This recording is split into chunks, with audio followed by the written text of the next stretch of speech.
Some of our members went to the school board meeting last Monday night, and while they were there, they were approached by some young people. There's a class in our school called We the People, and I found out about it, I guess, a year ago, and I was so impressed that our school had this class. I'm thinking, geez, why didn't they have this when I was in school? I mean, we studied all this stuff, back then, but, mine's ancient history, my age, So, but here these kids are. And they asked Patricia McGuire, who was one of the ladies that was at the school board meeting, they asked if they could come tonight and get up and say a few words. So we have a pretty good representative of the We the People class. So at this time, I would like for them to come forward, please. Yes, James? Don, if anybody needs to use the restrooms right here. Okay. Don, they won state. Oh, yes, they won state again. And yeah, that's great. They won state last year, too. These guys couldn't let them down. So at this time, if the class would come up. One of them was a Democrat. That's true. Yeah, that's right. Well, I tell you, he thought he was until he started answering the questions. And then when Mel Bardwell got through with him, he swore he was a Republican.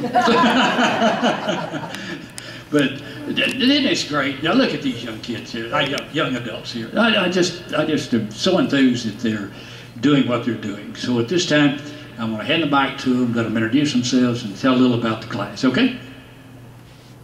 Hi, my name is Jessica Browning, and I'm a part of Unit 5 in We the People. Hi, I'm Joel Reed, and I'm part of Unit 4, which deals with political institutions like Congress. I plan to attend Baylor University to study psychology, and with the hope of eventually getting my doctorate. Hi, my name is Ty Robertson. I'm part of Unit 3, which deals with amending the Constitution and the different amendments. I'm going to attend Texas A&M University to study agricultural communications. Hi, I'm Jordan Watson, and I'm in Unit 1, which talks about philosophy, and I hope to attend Texas State University to study writing and literature. I'm Mitchell Knox, and I'm in Unit 6, which deals with current events, and I'm going to Oklahoma Christian University to study business. I'm Justin Coaches. I plan on attending UT in the fall with the Plan 2 Honors Program, and I'm also in Unit 5 with Jessica in Civil Liberties. I'm going to tell you a little bit about the competition and what exactly it is we do. We the People, the Citizen and the Constitution, is a yearly competition involving high school students from around the United States. The competition is structured around a mock congressional hearing. A class is divided into 6 units, each composed of 3 to 5 students. Every unit focuses on a particular area of constitutional interest, from philosophical underpinnings and the Constitutional Convention to the Bill of Rights and its modern-day implications. In preparation for the national finals, classes learn about government and study the Constitution and Bill of Rights, along with relevant cases and modern and historical events that concern these matters. Each of the 6 units prepare 4-minute opening statements in response to 3 congressional hearing questions. Afterwards, there is a 6-minute questioning period in which judges ask questions about the 4-minute speech. To qualify for the national portion of the competition, a high school team must win in their respective state. The We the People program has had over 28 million students and 90,000 educators participate in the competition since its founding in 1987. With more than 30,000 students have participated in the national finals, and the program continues to provide a creative and competitive manner for students across the nation to learn about American government. I'm just going to talk to you about a little bit about what we need from you. We went to state and we won, and as you well know, so we're going to nationals in DC, and we're putting Texas on the map by representing Granbury, Texas, right here, and we need approximately $2,500 25,000, sorry, I'm really bad with numbers. 25,000. I'm not good at math. We would greatly appreciate a donation from the Tea Party. You can donate through the Granbury Education Foundation, the We the People Fund. There's information and literature back there about what we do as We the People, and just a letter from me and my teacher, Mrs. Leatherman. And we also greatly appreciate the fact that the Tea Party was our largest contributor last year. So thank you very much. And Lane thanks you, the Democrat from last year. We heard he loved y'all. He did. We loved him. He thinks it was the highlight of his time. Yeah. So. He found out my wife's a Democrat. How'd that happen?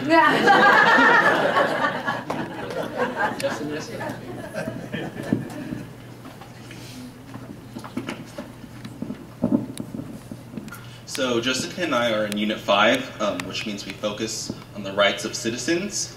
We do a lot of analysis on the Bill of Rights and other constitutional rights, and we apply them in a modern-day setting.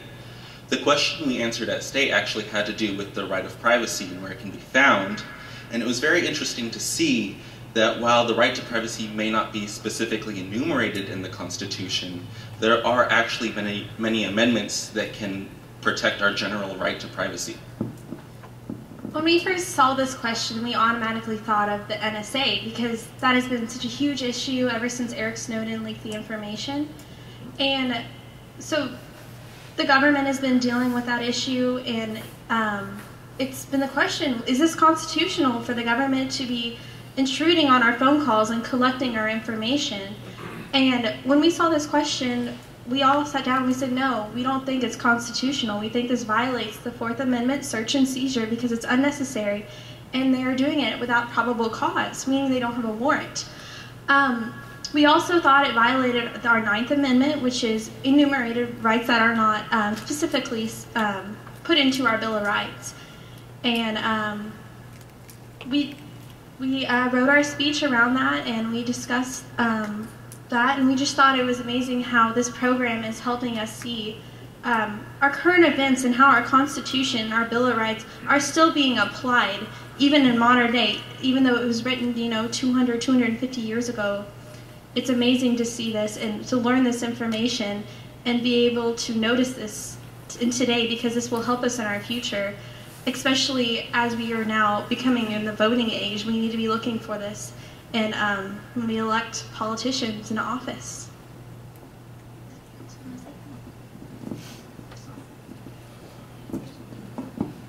We can open up for any questions that you have about the competition or the Constitution. When are you going? April 24th, 25th, 26th, around that time. Yeah.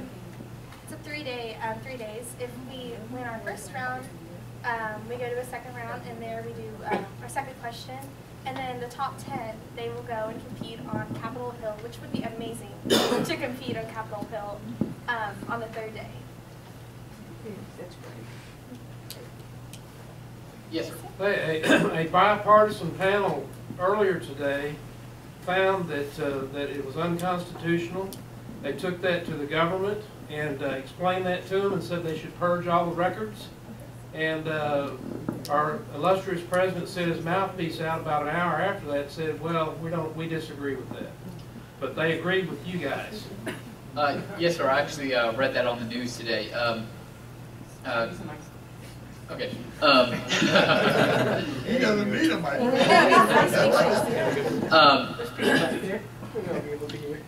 I think I speak for all of us when I say that we disagree with some of the decisions by the courts, and I actually agree with the bipartisan board that made that decision.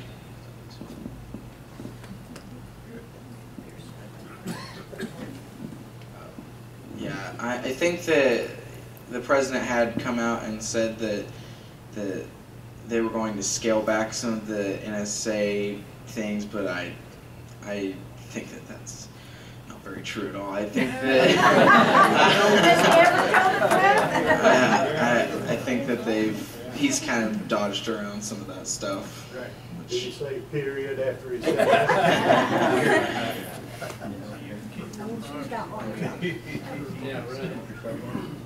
I think part of that is just holding our government accountable, and I think part of what We the People is doing is, making us think about those things and helping us to hold our government accountable to, the issues that we have. And we as citizens need to voice our opinions. So this whole thing is just a glorious rendition of that, You're voicing your opinions, and I think that's awesome. Yeah.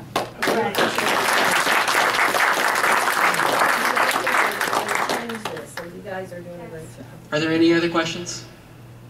Yes, ma'am. Is We the People, or are We the People in every school district? No. No, it's not in every school district, but there's at least one in every state because all the states can compete in it, so there's all 50 states. I wish every school Did have this because it would be amazing for every student to be able to do this because it's been such an amazing experience for me, and I know my teammates. I know it's knowledge I'm going to use the rest of my life, and I'm never going to forget because it's stuck in my head. I mean, I had to remember it. Hi. Well, whenever I first came into the We the People class, I actually wasn't planning on being in that class, and I did not. Weird people class? We the People. And I hadn't planned on staying in the class, and our teacher had actually convinced me to stay, and I have had such an amazing experience with these people and our teacher, and this competition has taught me a lot and has influenced me greatly for what I plan to do in college and after college. And it's a wonderful program, and it really should be in more school districts than it is now, and it really truly is a great program. Oh, right. Thank you. Pass out their information around the room where we could We actually have, I think, a couple packets of the questions that each unit had. So, Jessica, would you mind passing those out? I don't have many copies, but if y'all just kind of want to grab a few and just start passing them down, and y'all can take a look at them. There's 6 pages full of 3 questions on each. And you're just welcome to read them and see what you think. And we now have a website. It's www.wtptexas.com, and that's our website. And if you want to, eventually we'll get the donation through that up and running. But right now, you'll have to send a check into the Granbury Education Foundation, We the People Fund. There's literature back there that we put, and it shows there's a newspaper article that shows that we're legit, and because you're worried about that, Yeah. We're not criminals, I swear. Anyway, there's other things like my letter and my teacher's letter, also some of the fundraising information, so thank you. Question? Do y'all have something on there that I can post on Facebook to all my friends? Yes, sir. We actually have a We the People page. I'll give them up for donations.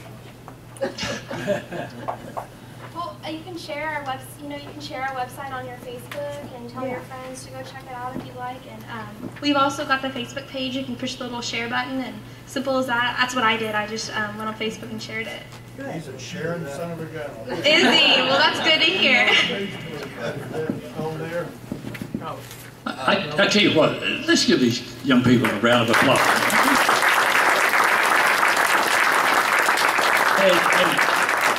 And before we let them go, now, we want you to know you're welcome to stay for the rest of the meeting. We'd love to have you here.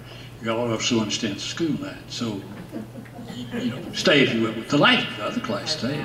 I was going to say the other. I'm not putting pressure on, but the other class stay. And while we're talking about, are the parents or the teachers or both, are any of those people here? And if they are, would you please stand? Yay.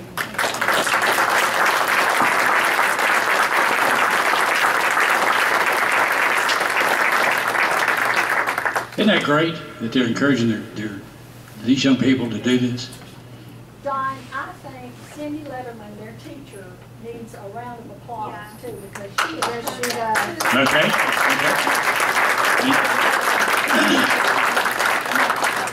All right.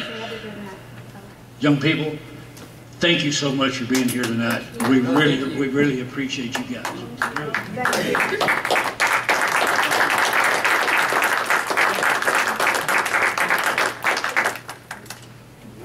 Thank you all for being here.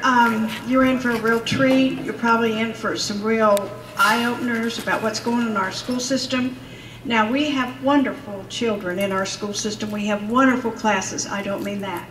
But Alice is going to bring to us some things that should not be, and we hope that she can teach us how to be sure that these things don't get in our school system. I met Alice about 3 years ago, I guess. We were in an open pasture out in Cleburne or someplace, I don't know, 113 degrees, you remember that.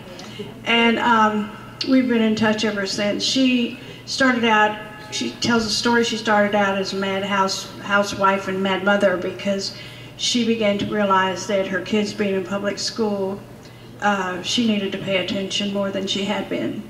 And so she has really been on the move. She talks all over the country. She just got back from North Carolina? South Carolina. She's she's sought after by a lot of groups. So we are really, really pleased to have her here. So how about welcome Alice Linahan.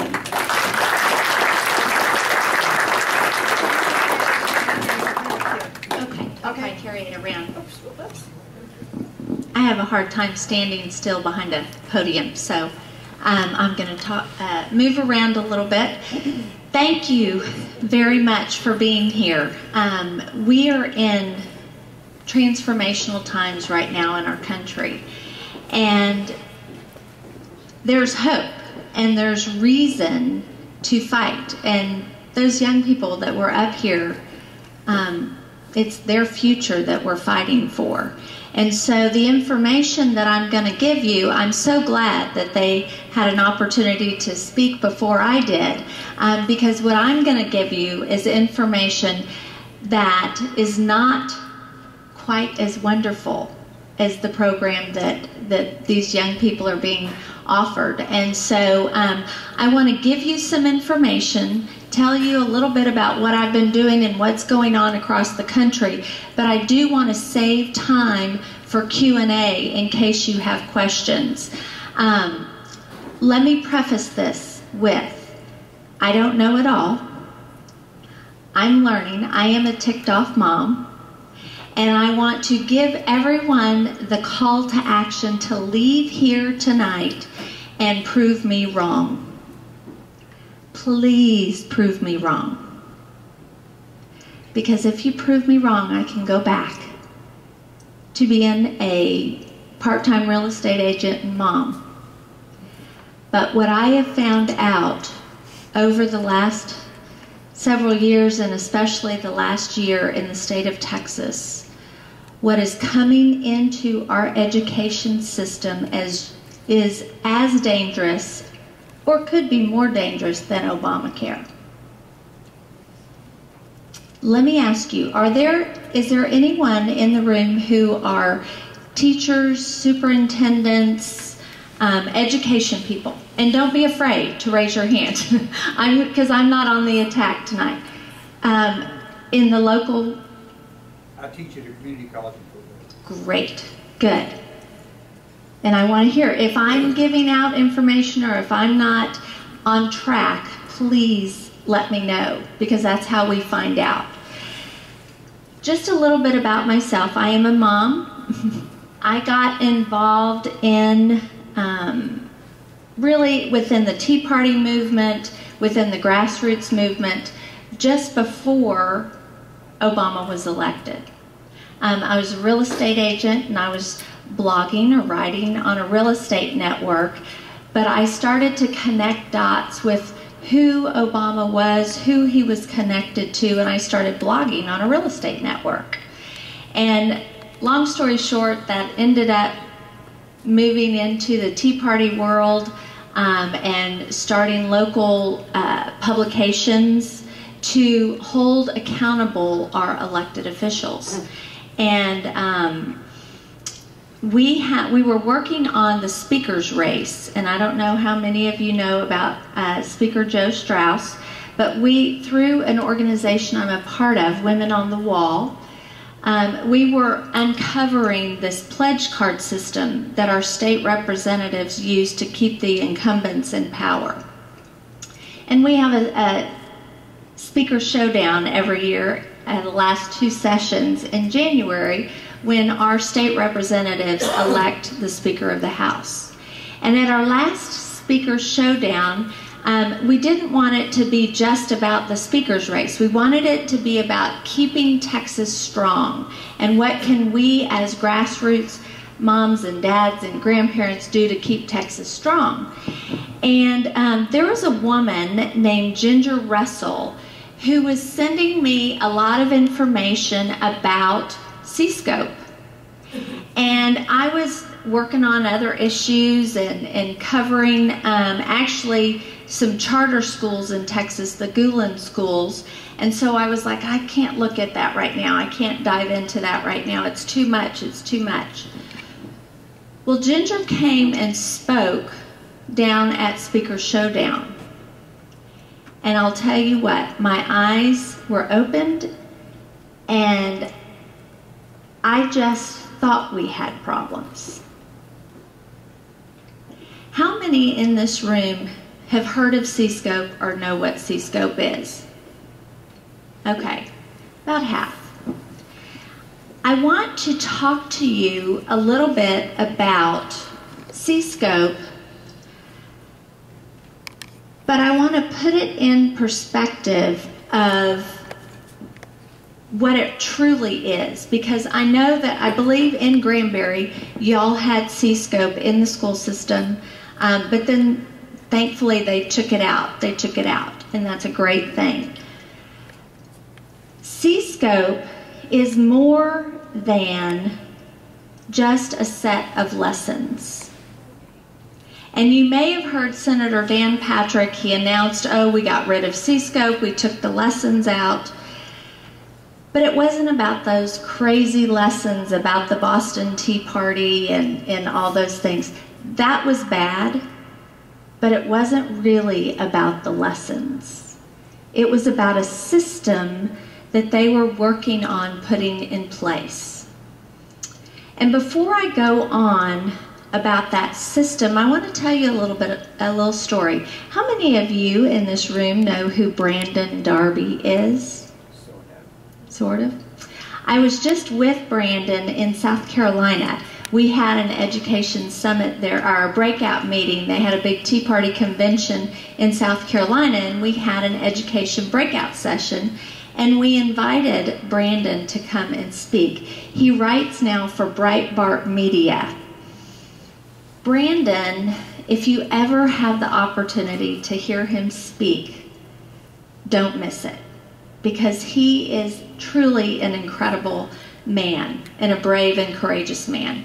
He was on the far left. He wasn't just a Democrat. Brandon was far left. He hung out with the Black Panthers in Austin, Texas, by the way. This is not outside of Texas. His story is amazing, and I don't have time to tell all of his stories, but just know that if you ever have the opportunity to hear him speak, please do. He was the FBI informant that stopped the bombing of the Republican National Convention in 2008. How many of you knew that they were planning on bombing? Didn't know that, did you? Yeah, the media didn't cover that. Isn't that strange? I would have thought that would have been a big story on Fox News. They didn't cover that. Brandon tells the story, and that's why I have this slide up. It's kind of hard to see, of the green, yellow, and red people. But Brandon tells the story of how they were organizing to bomb the Republican National Convention. And they were going to organize the people into 3 groups. You had the green group, the yellow group, and the red group. The green group were the ones, they were honest, hardworking Democrats that they sent to the Republican National Convention just to hold up protest signs. They weren't doing anything bad. They were just holding up protest signs. They were a distraction. Then you had the yellow group. They were a little more in the know, a little more radical, and they were supposed to lock arm in arm with handcuffs or PVC pipe and hold back the police. The green group didn't know about the yellow group. Then you have the red group. They're the ones that would actually throw the Molotov cocktail or throw the bomb. Now, why am I telling this story? I had a meeting with the director of the Education Service Center in Fort Worth, Texas, Dr. Stillman. And he's a good guy, by the way. And he was trying to tell me how wonderful C-Scope was, and that all these smaller and rural districts were just clamoring for this curriculum system because they didn't have enough money to pay for curriculum directors, and that it was this great system. And I said, look, Dr. Stillman, we're going to have to agree to disagree on this one, because I've done a lot of research on C-Scope, and I don't think it's good. I think it's actually very harmful. And I said, but let me tell you a story. And I told him about Brandon Darby and the green, yellow, and red people. And I said, you know what, Dr. Stillman, I don't think you're a socialist, a communist, or a Marxist who's trying to indoctrinate my children. I don't think you're a bad guy. You're from Munster, Texas. You can't be a bad guy. I said, but you're green. You're being used, and you don't even realize it, because your family's financial income is dependent on you renting or selling a flawed curriculum system to my children's school district. You're being used. So you have to understand the strategies and the tactics of the red people and what they are willing to do in the United States to fundamentally transform our nation. C-Scope was not about a curriculum. C-Scope was about putting a management system. It's a three-part system: a scope and sequence, which is a time management system for teachers, lessons in the middle, and the assessments at the end. And it wasn't to assess the students, it was to assess and evaluate the teachers. And their evaluation and their pay is dependent upon those assessments and testing. That's what this is about. It's about strategy and tactics of people who are trying to fundamentally transform our nation. Now, how did this get into Texas? Because, you know, Texas, we don't do this kind of thing. We have kids like these young people. We have curriculum, really good programs in Texas. Why would we have C-Scope in Texas? How many of you in this room know what Common Core is or have heard of Common Core? Okay. Common Core is a national set of standards. That's how it's billed as. And let me give you a little history. In 2009, when the stimulus package was passed, our state, all 50 states, but Texas included, took money for education out of that stimulus package. Texas took about $18.5 million. That money was sent to the TEA, the Texas Education Agency, and they were to fortify our longitudinal database system, which captures data on students and teachers. That was in 2009. In 2010, states had to report to the federal government, because we took that money from the federal government, on progress. There were 10 key points that states were goals that states needed to accomplish. And in 2010, they were to report to the federal government what those, if they had reached those goals. We've reached 8 of them. In 2011, the Obama administration changed the FERPA laws. The FERPA laws are like the HIPAA laws for healthcare. The FERPA laws are the privacy laws for our children in education. In 2011, Obama changed the FERPA laws. He didn't change the law, he changed the regulations on what states were required to report to the federal government. How much of that data, those data points. Do you see a process happening of fundamentally taking over our nation's education system and data? Now, what's interesting about these Common Core standards, all 50 states took federal dollars to set up this longitudinal database system. The next step was to entice states to take race to the top money. And they were in this race, basically, and you had to apply for federal money.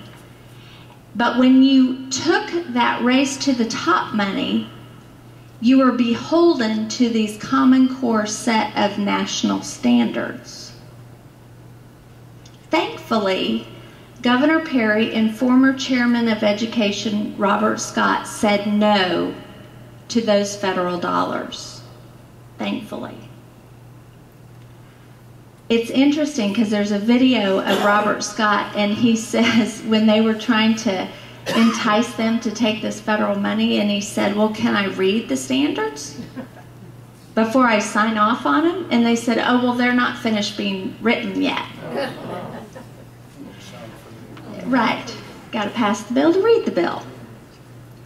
So who owns those national standards, that set of standards? Because you hear in the media, you'll hear that Common Core is state-led by the Governors Association. It's marketed. This isn't a federal takeover. This is state-led by the Governors Association. Well, you have to look at who the Governors Association is. It's not state-led. The Governors Association is a nonprofit think tank out of Washington, D.C. And they own these national standards. Who's funding this nonprofit? The Bill and Melinda, in large part, the Bill and Melinda Gates Foundation. Why would they do that? What are they interested in? It's interesting because the Gates Foundation also put $100 million into a company called InBloom. What does InBloom do? Captures data.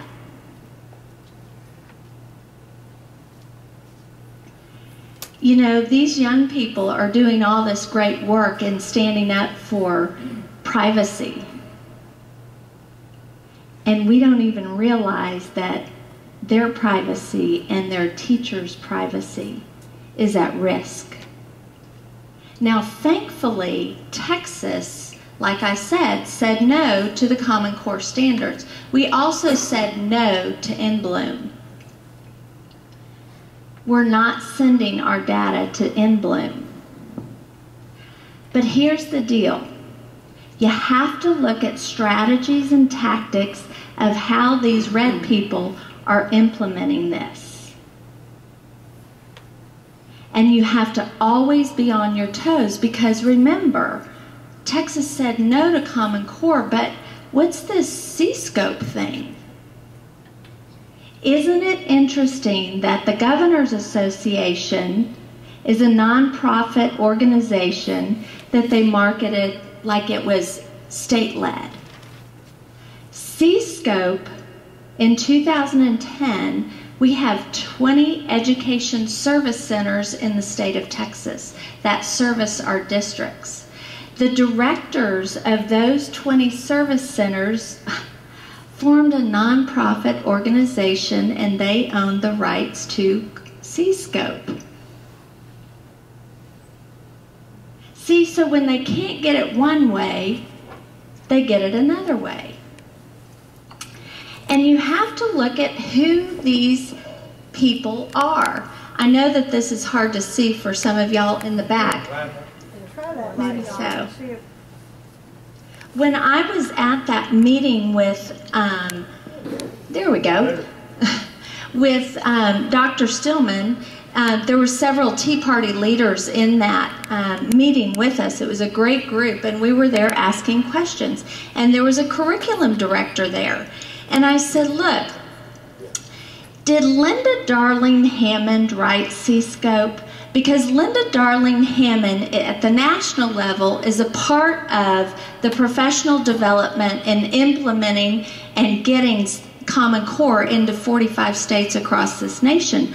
I said, I have a PowerPoint slide that says C-Scope, and it has professional development Linda Darling Hammond. I said, did Linda Darling Hammond write C-Scope? And the curriculum director said, no, you don't understand. It was Texas teachers that wrote C-Scope for Texas teachers. But those teachers use Linda Darling Hammond's philosophy of education, social emotional learning. And I said, wait a minute, and you're okay with that? Because I've done a lot of research, and I call on you to do the same research. Linda Darling Hammond believes in equalizing in America and the world through education. And she's a part of Texas curriculum and C-Scope. Do you see what's happening here? We are fundamentally transforming our nation through education, and we don't even know it. We don't even know it. And as parents and grandparents, we've always just sent our kids to school. We've had the great public schools. And we send them off, and moms now go to work, and then they come home, and we think everything's okay. But there's things happening right now in our education system. And when those kiddos come home from school, there's nothing in their backpack because everything's going online. Why is that? There's a lot of people making a lot of money off of curriculum products that are being developed through organizations or companies like Microsoft. I have the pleasure of having 2 ethics charges filed against me in the last, I guess it's the last 3 months. How many people have heard of Thomas Ratliff? Thomas Ratliff is on the State Board of Education, and he's also a paid lobbyist for Microsoft. And the Attorney General ruled that he was on the State Board of Education illegally, because it's not legal to be on the State Board of Education and be a paid lobbyist, but there's no process in place to take him out of office. And he's not up for re-election until 2017. So why would Thomas Ratliff care about me? We can turn on that light again if you want to. Why would he care about me? I'm just a mom from Argyle, Texas. Well, because of the great work of grassroots Tea Party moms and dads, we started a virtual team across the state of Texas doing a lot of work. And people were filing public information requests to find out how much money was being spent by school districts on 3 things: C-Scope, TASA, which stands for the Texas Association of School Administrators, and TASB, the Texas Association of School Board. So we started gathering this information. There's a great Tea Party leader up in Frisco, Texas. He took all that financial information and extrapolated it out and wrote white papers on it. And we had an education summit in Conroe, Texas, and I called Senator Dan Patrick's office and said, you know, you might want to send someone to this meeting for this meeting because we're going to present this financial information. And he said, the office said, well, he's going to come personally.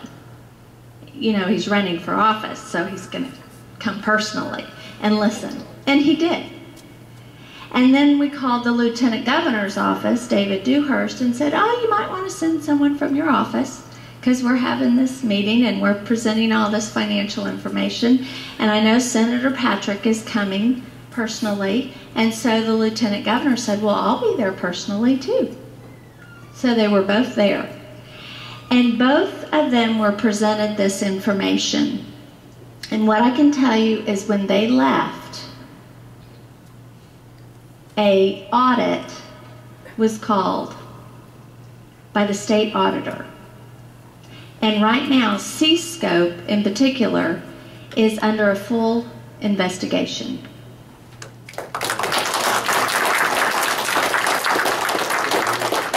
Now, let me just tell you, that was not me. I was a part of the team, and I was a part of doing it, but it certainly wasn't me, and no one was paid to do that. I can tell you that for sure. Grassroots Tea Party people, we don't, nobody gets paid to do this. We're doing it because we love our country for our children. And so, but we have, and I invite all of you on Wednesday nights, we have a Wednesday night conference call. And if you go on womenonthewall.org, which is what's at the top, you can listen to our archived Wednesday night conference calls, but you can also register on there. Just put in your name and your email, and then you'll get the notification for our Wednesday night calls. Well, Tom Fabry was a guest on our Wednesday night calls. He's the one that wrote the white paper, and he was giving us a rundown of the hundreds of millions of dollars that is stuck in this education bureaucracy and not getting to our teachers. You want to know why our schools are struggling? Because all the money's going to these associations and professional development of teachers and administrators and so much stuff. That information was presented on our Wednesday night conference call, and I'm the host of that conference call. The next morning I had an ethics charge filed against me. You know what the charge was? With the work that we are doing, we should be registered as paid lobbyists. Did Jim Keffer do that?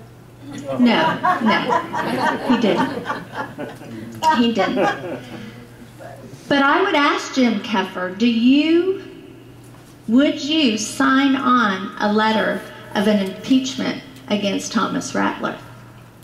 I would ask him point blank. Yes. So the charge was actually, and it's actually really funny, this guy Thomas Ratliff, oh, let me tell you who he really is. His dad is a former lieutenant governor of the state of Texas and a former state senator, and was a part of writing SB 1 that took power away from our local school boards and set up the structure where the power goes to the superintendent. You know why that's dangerous? Because the way that C-Scope got into 875 school districts in this state without anybody having a clue what it was is because the education service centers have professional development and are schmoozing with the superintendents. The superintendents, get the curriculum from the ESCs. They recommend it to the school board, and it's a done deal. And the superintendent is going to recommend this because when they retire with full benefits, then they want to go become consultants for the ESCs or for these curriculum companies. We are handing over our children to these people, where the almighty dollar is more important than our children's education. So Bill Ratliff is Thomas Ratliff's father. He's also very much involved with TASA, Texas Association of School Administrators, which is where our administrators get their professional development paid for by your tax dollars to be a part of this association. He's also on a national nonprofit organization with Linda Darling Hammond. He also runs a nonprofit organization called Raise Your Hand that does professional development for our teachers, and closely aligned with Texas Association of School Board that trains our school board members. And basically the training is submit to the superintendent. As my friend Mel Moss says, we're basically funding our own demise, and we're allowing them to use our children to do it. So that's Bill Ratliff. Then you have Thomas Ratliff. Then you have Bennett Ratliff, who's the other brother. And he's actually a freshman state representative who, just really funny, Joe Strauss put him on the education committee. Yeah. So Matt Rinaldi is running against him. Yes, thank you. Matt Rinaldi is running against him. And we need to take Bennett Ratliff out of office. We really do. But we also need to impeach Thomas Ratliff. I'm not a paid lobbyist. I'd like to know who's paying me. I'm just a ticked off mom. So the first ethics charge was rejected. Then he tried again, and the second ethics charge was rejected again. The really cool thing is it's not about me, and he can try all he wants to take me down and destroy my family, but it isn't about me, and there's a whole army of moms and dads and grandparents and aunts and uncles that are in this fight with me, and that truly is our hope. Some of you may have seen this video, and I encourage you to, if you haven't seen it, to go look. This Arkansas mother obliterates Common Core in 4 minutes. This is just a priceless video of this mother at a school board meeting, and she explains to them what this Common Core philosophy of education is and what's happening. And I want to explain to you what this really is, because it's not about a set of standards. It's not even about, it is about the curriculum, but you have to understand what the curriculum is. Basically, Donna Garner explains it this way, and this is how the light went off for me, anyway. There's basically 2 types of education. Your traditional foundational, where one concept builds on the next. That's how most of us were taught. In math, you have addition, subtraction, multiplication. You master one concept to go to the next concept. Traditional foundational. Direct teaching to students. Then you have what she calls type 2 philosophy of education, where everything is subjective and we're going to collectively decide what the right answer is. In Texas we don't have Common Core. We're conservatives, we didn't take that federal money, we don't have Common Core. It was just developed out of Texas. from the Dana Center at the University of Texas in Austin. And it's interesting because when you look at especially the math and the science, the people who were involved in developing this math, they believe in this collectivist. Dr. Kathy Seeley, if you pull up videos on her from the Dana Center, she uses math to teach democracy. I don't know what that has to do with 2 + 2 is 4, but in the new reform math that they're teaching in Texas, and some of you may have seen things coming home from like your 3rd graders or 4th graders, either your kids or your grandkids. My 3rd grader, when he brings his math home, it is not, it's the new reform math. And parents, we don't even know. I have to Google it. Oh, that makes them money on the internet, by the way. So this reform math is being developed out of Texas. I just happened to be sitting next to a teacher. She didn't know what I did or that I was this crazy radical or anything. And so she starts talking about Common Core. And I was asking her questions, and she said, oh, but Texas doesn't have Common Core. But we have it, they just call it different names. So we have it in Texas.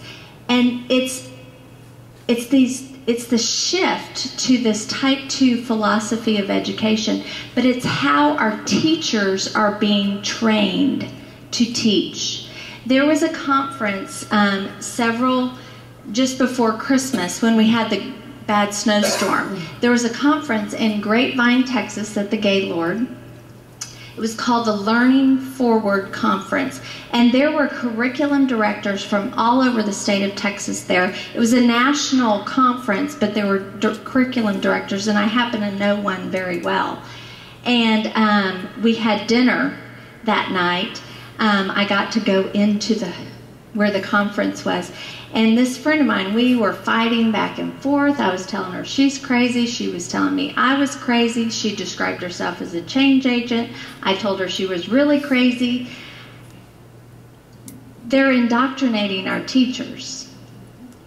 And so this girl, I love her, and she's a dear, dear friend. And so we just agreed to disagree, and we hugged, and we're walking out at the Gaylord.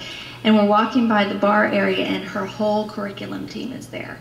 And she's going, oh, crud. I don't know what Alice is going to say. And she's looking at me like, do not say anything. And so I kept my mouth shut. And one of the young ladies that was on her curriculum team, they had just heard this keynote speaker, or they actually don't call them keynote speakers. They call them thought leaders.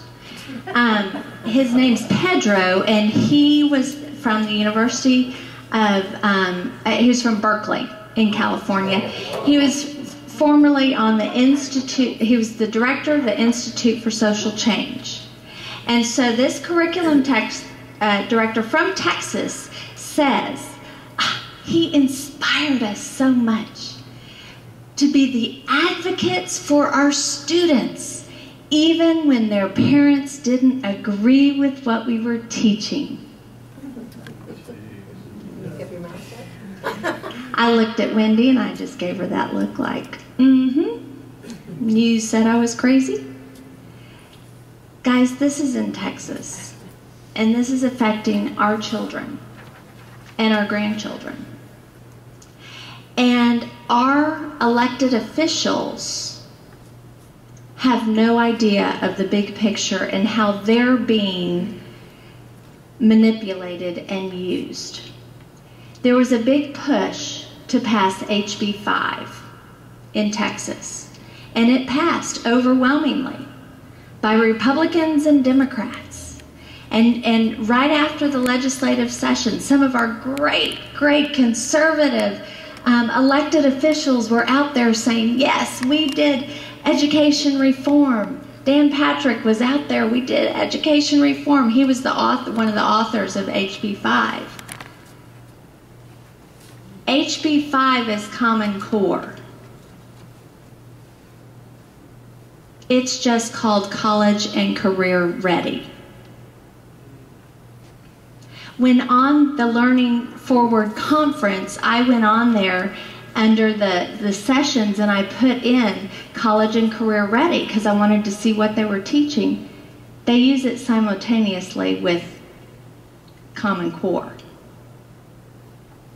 Basically what HB 5 did is it took some of our main curriculum, the 4x4, which is the path all Texas students took to graduation, where they took world history, algebra, all the geography. Those are all gone now. They have 5 different pathways to education. It sounds really good because, you know, if you're vocationally inclined, you're going to go down this pathway. If you're technology inclined, you're going to go down this pathway. If you're math and science, you're going to go down this pathway. Gives you all these different pathways, which I don't know how these school districts, if they couldn't pay before for a curriculum director, how they're going to pay for all these different pathways. But those decisions, in large part, are made. The pathway that you decide is made at the end of 8th grade. How many of you knew what you wanted to be when you were in 8th grade? And those counselors are going to recommend children to go down those pathways based on what? Assessments and testing. What about late bloomers? What about my kid that wasn't really good in math until he had a great teacher in high school that sat down with him and explained it to him? He's going to be recommended to go down a vocational pathway when maybe he could have been a great mathematician, but they told him he couldn't do it. He wasn't smart enough. Is this really what we want in Texas? Now, let me tell you, I don't think that these elected officials that passed this, because they were lobbied, they had special interest groups, they had people down at the Capitol all the time saying, we've got to give, we got to do vocational classes, we've got to give these kids the opportunity, if they can't pass algebra to go down. They were lobbied. I don't fault them for voting for HB 5. I fault them for now, as this is coming to light, if they don't stand up and fight. If once they see the big picture, they don't stand up and fight with us, or they say, we don't want to talk about HB 5 because we voted for it and it's the primary, and we don't want to talk about things we voted for in the primary that may not put us in the right light. Well, you know what? I don't have time to wait till the next legislative session for you to fix this. My kids are 16, 14, and 9. The other thing is, where has this been piloted and proven successful? And why are my kids the guinea pigs? There are teachers that understand and know that this is happening too. I hear from them every day, and they can't speak out because they're going to lose their job. They're threatened. We had in South Carolina, we had this incredible woman, and I urge you to go on womenonthewall.org and listen to the audio of our conference call where Meg Norris was on our call. She's a teacher from Georgia who wrote the most incredible letter to her students telling them why she was leaving teaching. And it was because as a teacher, if she spoke out against what she was being forced to teach, she would lose her job. So she chose to quit her job and speak out and fight for these children. And what we are finding is that this Common Core philosophy of education, this new way of teaching that teachers are being taught, is not only dumbing down our children, it's actually child abuse. And if you talk to parents in New York, parents in Georgia, where this is being implemented, and they had students, their kids were great math students, but now because they don't show the process, they're failing. Because here's what it is. 2 + 2 is 4. That's how we learn it. Kids who are math inclined, they're going to know that. They're going to know their multiplications. But in the new Common Core way of teaching, if they don't show the process, they get graded off. They flunk the test. So what's happening is students are reacting. At the younger grades, and we're finding this, I'm getting reports of this in districts all across the state of Texas, especially in math. What the teachers are being trained to do is, for instance, in 2nd grade, where you're supposed to be learning your multiplication tables. It may be boring, it may be rote memorization, but you gotta learn it. They have kids in pairs of 2, and they have to try to decide a method to solve the problem and come up with different methods to solve the problem. That's what they spend their time doing. And when they can't come up with the method, they get points taken off. What Meg Norris says from Georgia is basically this way that we're trying to force our children to learn, which they call critical thinking. These young kids are not developmental, their brain is not developed to be able to learn that way yet. You can't they cannot do it. So what do? They act out. In New York, they have reports of kids stabbing themselves with the pencil, bald spots on their head, cutting themselves. We've got to stop this. And we've got to stop it by taking action like this Arkansas mom, taking action like this gentleman in Northwest ISD in Texas, who went to the school board meeting and showed proof of lessons where this Common Core philosophy of education was being used. And let me tell you something. You'll hear from elected officials, oh, we passed a law that says you can't have Common Core in Texas. HB 462. But, which Senator Dan Patrick also wrote,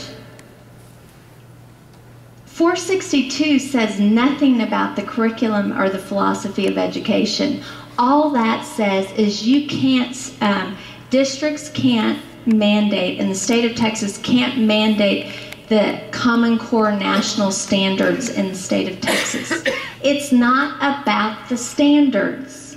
It's about the philosophy of education. And if he had understood that, I don't think he would have written the law that way. But he didn't understand.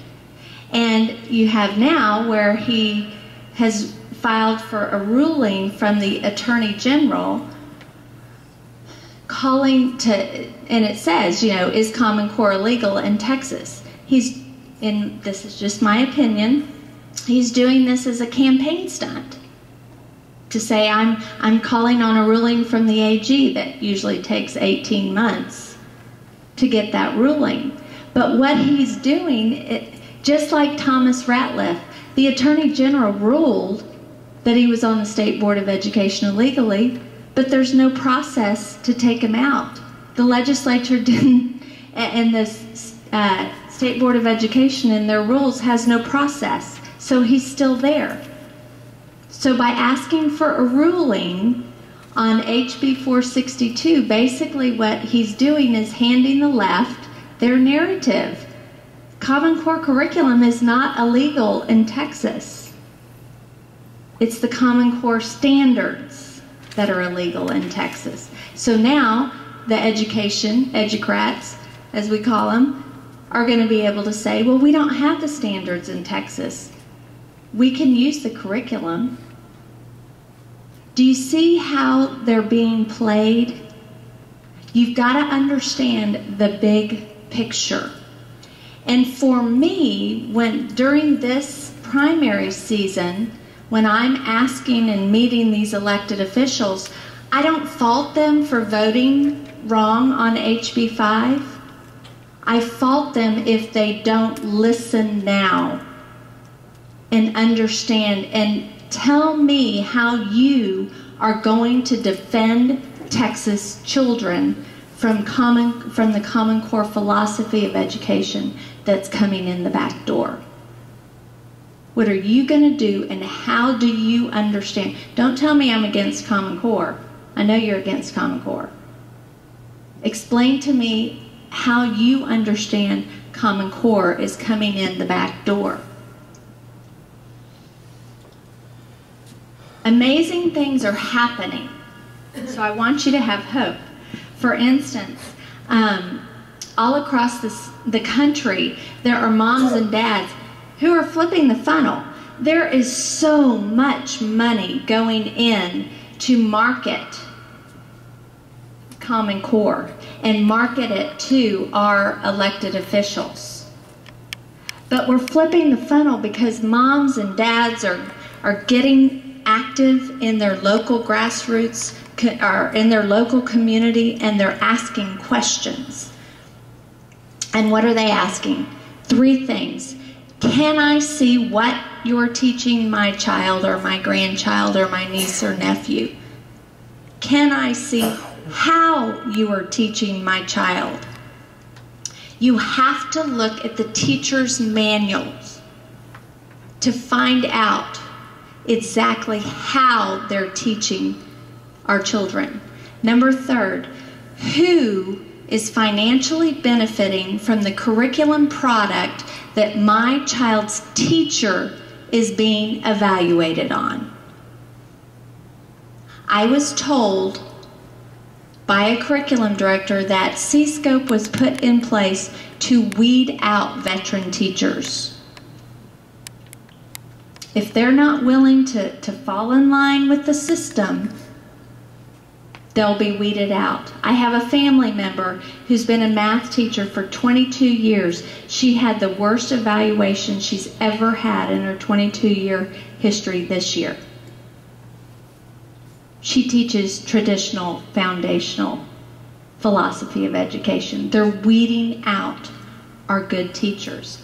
So we have to be the advocates for our teachers that are in the classroom, because they can't speak out. They need us coming in and asking these questions so that we can expose it. The answer is you and me. We cannot depend on our elected officials to fix this during the legislative session, and frankly, by then it's going to be too late. Did you know that the national assessments, the ACT, the SAT, the GED will all be aligned to the Common Core by 2016? And don't think that this is just in public schools. This is in private schools and charter schools. And I believe that there is a move. You have the big school choice. School choice must be defined as parental rights. I have the right in my community to decide what is the best place for my children. We have 3.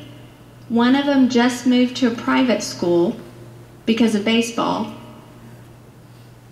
Another one is in public school, and then our youngest is in public school, but we're thinking of homeschooling. That's parental choice. Choice has become no choice because our oldest in algebra, the one that went to the private school, he was really struggling. And we couldn't figure out what it was. And he said he would get upset. He didn't know how to handle math because they were teaching it in this new way of teaching.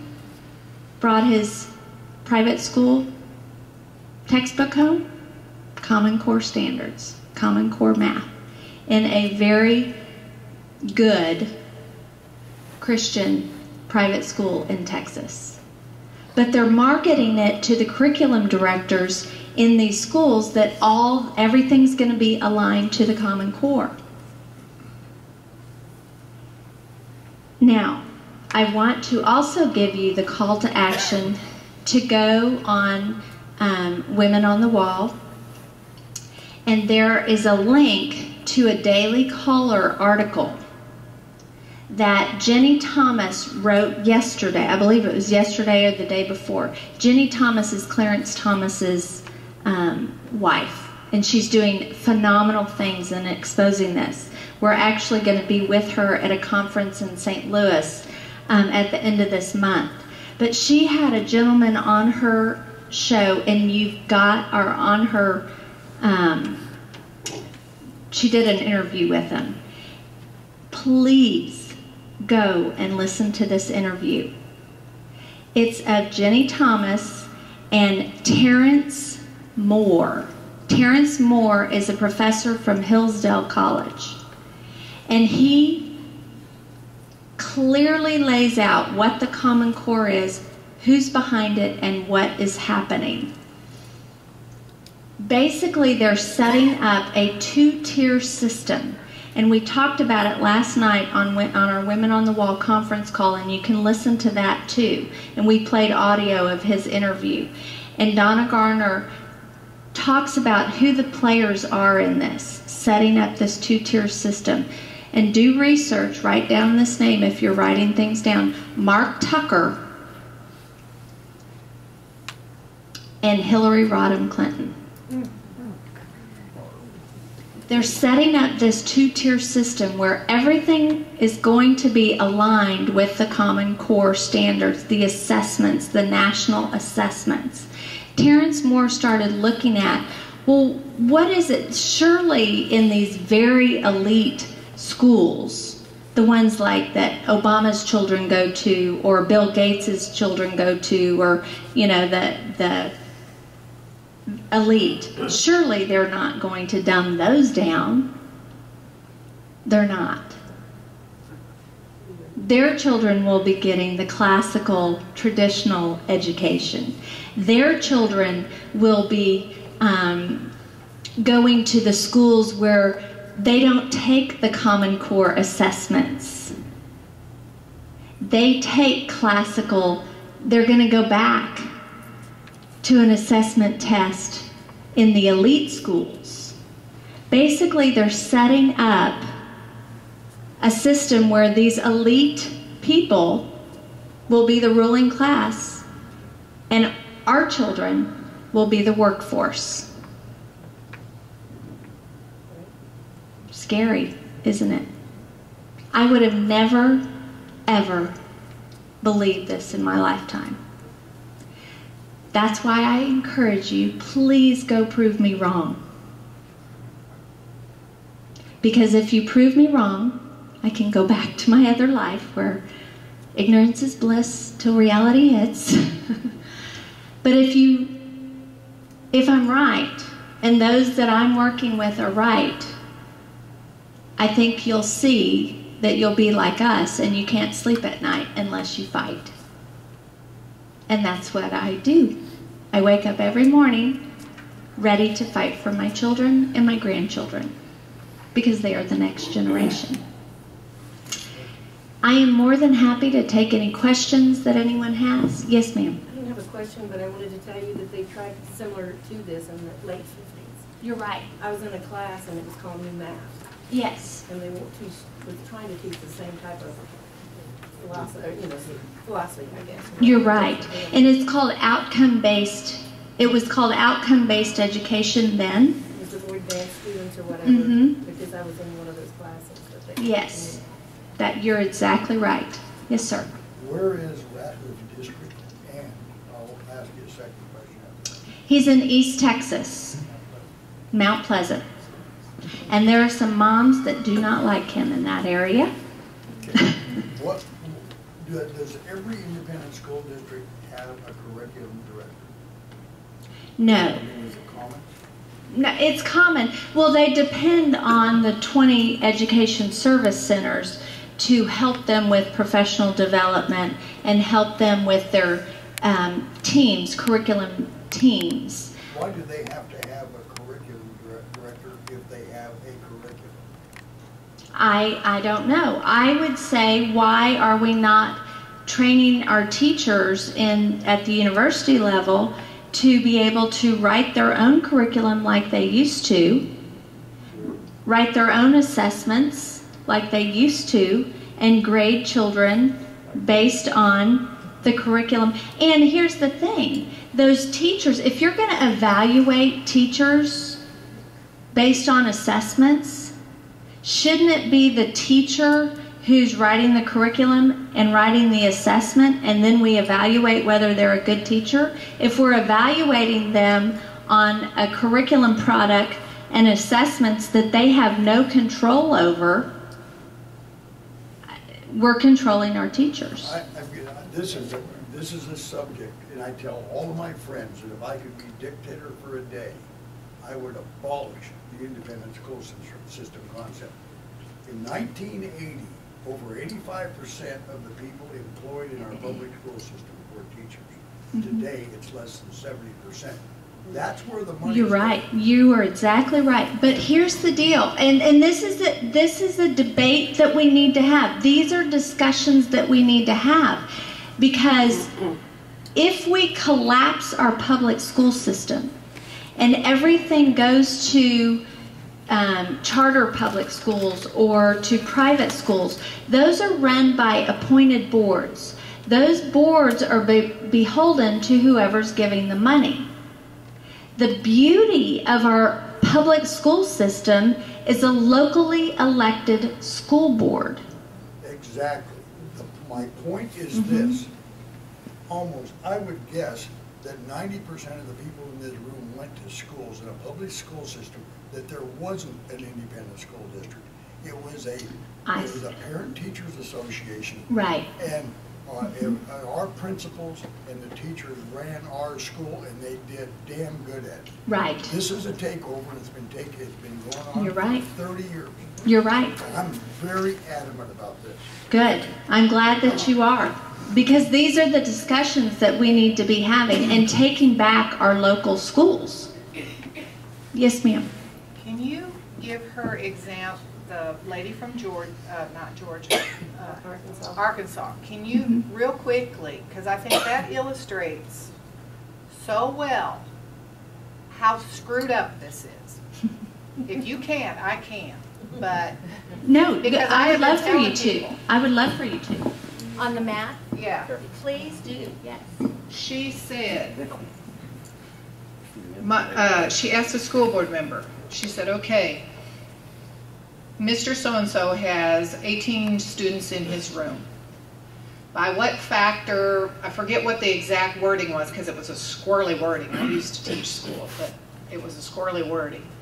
By what factor would this become 90? Okay? Anybody got an answer for that? Right. How'd you get that? Because I learned it when I was a kid.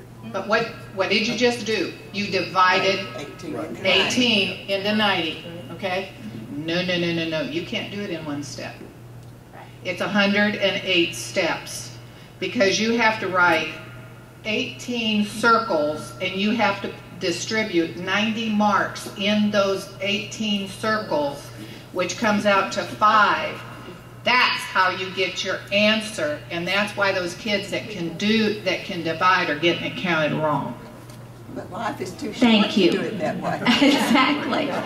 Thank you. Thank you. You're right. You're exactly right. Did you say that like private schools are not doing a C-scope? in private schools, or they are doing it? They are doing it. And in Texas, many of the Catholic schools are doing it. I know in some of the other Protestant private schools, they're using it. My son. So you go talk to the administrator? Mm-hmm. Go talk to the administrator and ask them, whatever curriculum you're using, show me where it has been piloted and proven successful. And not just that you went to a professional development at the ES or a conference. You want to know specifically where that curriculum has been piloted and proven successful. And they can't tell you because it hasn't been. Yes, ma'am. Okay, so my grandson goes to Northwest ISD and he does that funky math. Mm-hmm. And I've been helping him because he's struggling in math. Mm-hmm. He's 6th grade now. And I went up there and fussed with them, but they look at me like I've got yes. 2 heads. Yes. So what's your suggestion there? We've got to bond together, and that's what's happening. And I know that on Facebook, there's a Northwest ISD group of parents. If you will contact me, I will get you connected with local people. What happens is when you go in there alone, they will marginalize you. Well, and the other side of that is I said, Hunter, Nana wants to show you how she learned. And he's been brainwashed like, Nana, that's not how we learn math anymore. Yeah. It's creating a divide. Yes. Yeah. So it's creating a divide. Brainwashed. Yeah. They're creating a divide. And that's, supposed to be one of the great school districts. That's why my daughter bought out there. And I'm frustrated with it because I can't. When my kids had trouble with math, they called their grandfather. He taught them math over the phone. Things that I couldn't teach them. Now, he's still at that level where I should be able to teach him, and he's drawing those circles, and I'm going, what the heck are you doing? That's not how you learn multiplication and division. And it takes a whole page. So this is why I'm here. And now in 6th grade, he's lost. Right. This is why I'm here. This is why we don't have time to wait. Your grandchild, my kids, we don't have time to wait for the legislature to get it right. We've got to go in, and if you join us, get on our conference calls on Wednesday nights, and we're setting up, we've got communication teams across the whole state of Texas where parents are going in as teams of people and asking these questions and holding them accountable. Let me tell you, as all these school districts are going to be having public meetings to explain what is going to be happening with HB 5 and these different pathways. That's your opportunity to go in, because school districts do have the option to stick with just the 4x4. And so we've got to organize in our local districts, and then we've got to go in and demand that we know that they are using curriculum that is proven, piloted and proven successful, and that if it is not, that we will change it. And we've got to change it. It's hard. It's very hard. And we've got the hashtag. If you follow on Twitter, the hashtag #CanISee, but the other hashtag is No One Stands Alone. The question I have for you, since you're out in that area as well, is what happened to school books? Because he has everything. He has a book. You can talk to Senator Dan Patrick and Thomas Ratliff. Everything's online.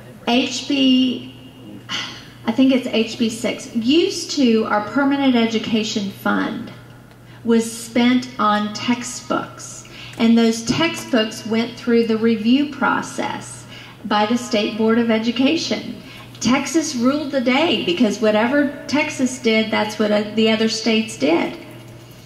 I think it's HB 6, set it up, and not this past legislative session, but the session before, that that permanent education fund could be used for supplemental curriculum.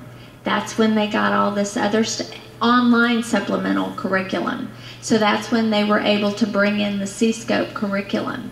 So that's what they're doing.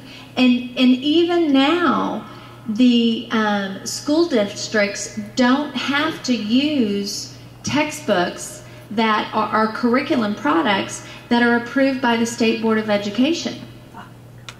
So these book companies are going directly to the districts, and they're completely bypassing the State Board of Education. And that's what the Ratlifts have been working on. They want that. So that's why we have got to expose this, and we've got to organize at the local level and get on those committees in your local school districts to be a part of making those decisions. What is going to be used in the classroom? Right now, there's a big brouhaha about the biology books. We want to Pearson, which Pearson is the big enemy in all of this too. Pearson owns everything. The assessments, the textbooks, everything. Used to, when the books went through the review process in Texas, Pearson or McGraw-Hill would have to make the changes in the textbooks. Well, now they're saying no. And so we have to, in our local districts, boycott those textbooks. And right now we need to boycott the Pearson textbook. The one that is good, somewhat good, is the McGraw-Hill, even though they're owned by Pearson too. That one's a better textbook. But we've got to get in there and make sure that our school, that our teachers and the school boards know this. And that's the value of those Wednesday night conference calls, is to come on and listen, and that will give you ammo to go in to your local school district and be on those committees. Yes, sir. Hi there. I'm listening to you and trying to sort through all this. And you're actually talking about two different issues.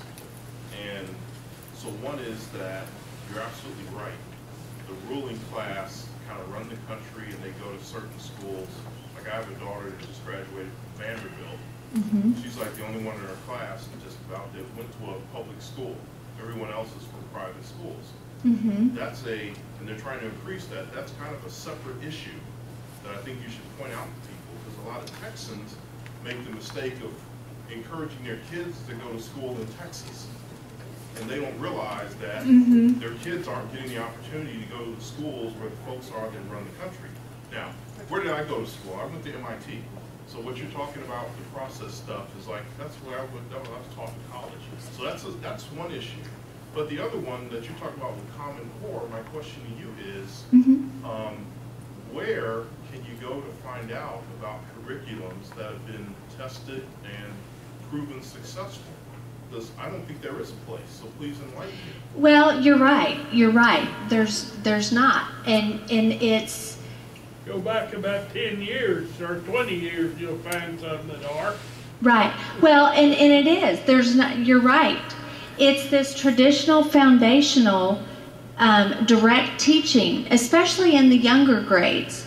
I mean, we do want our kids to be able to think subjectively and critically think at older level, at older grades. But this is coming down into the younger grades.